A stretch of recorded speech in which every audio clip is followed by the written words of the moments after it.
I confess I'm confused about the debate over the county budget and allotment for the public school system. As I understand it, the county council added more money to the school budget than the county executive originally recommended. But the county executive then criticized the council for not adding even more money. Nancy, can you help me out here? Because I'm really having trouble following this. Well, at the end of the day, the school system got in this budget, let's see, they got $3 billion, $3.292 billion. As someone who used to approve these budgets not that long ago, that's about double what we used to approve. It's an extraordinary amount. What the school system is ticked off about, apparently, is they requested $60 million more. So that actually is what they're arguing about.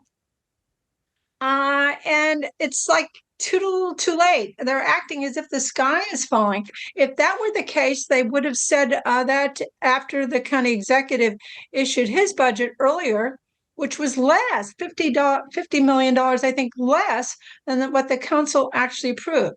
So MCPS needs to get its act together as to what it really needs and how they're going to convey that to the public. Yelling about it the last couple days before the final budget approval doesn't get you anywhere in the county council.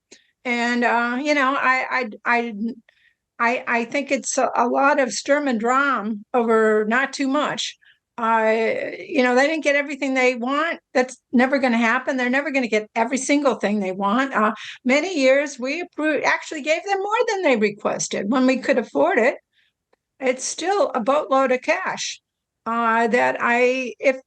if there were someone who could actually exercise oversight, maybe we would have a better sense of how well it's being spent.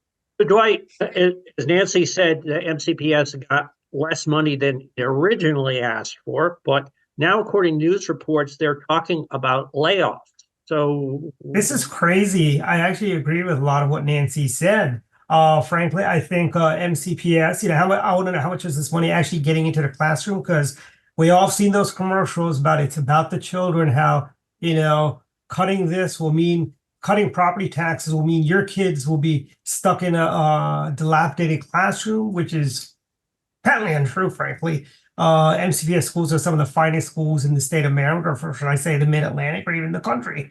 I think it's just MCPS wields so much power over the county council that they're basically flexing their muscles, saying, give us more or else, we'll find somebody to replace you at the next election cycle.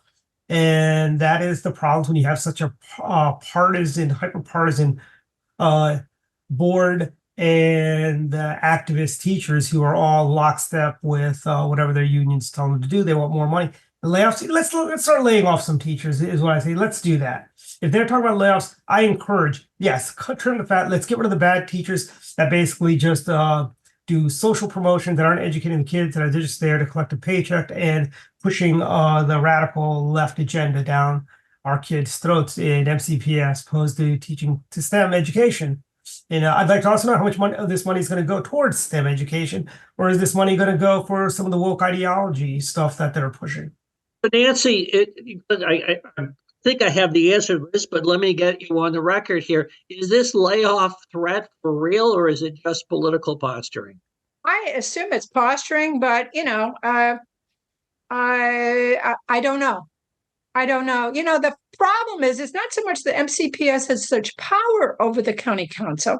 It's that the law requires the county to give MCPS as much as they did the year before, plus other inflationary adjustments as well. There's this maintenance of effort law that was passed by the legislature that keeps Montgomery, that all local governments in a bind in terms of school system spending. So that's one of the challenges that Montgomery County has. And, they do need to pay for other things as well. But I do think this business about layoffs is just scare tactics. They brought it up at the last second. I mean, if they really thought that was the case, they should have said that when the county executive issued the proposed operating budget. They didn't. But Dwight, Cecil County, incumbent Republican county executive was defeated in the primary a few weeks ago. And the top issue there was funding their local school system. And the charge or the claim, the issue was that the county executive wasn't providing what the school system wanted, and Republican voters voted her out. Where are Republican primary voters on this?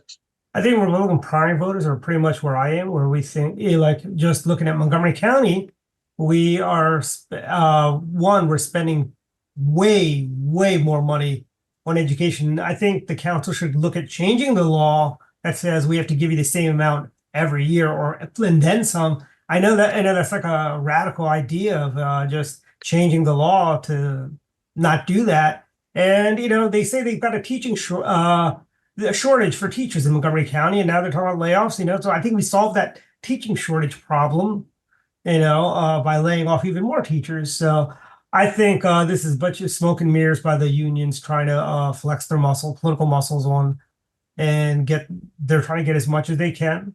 Well, how radical can it be if both you and Nancy agree on maintenance of effort? So maybe there's hope for the future.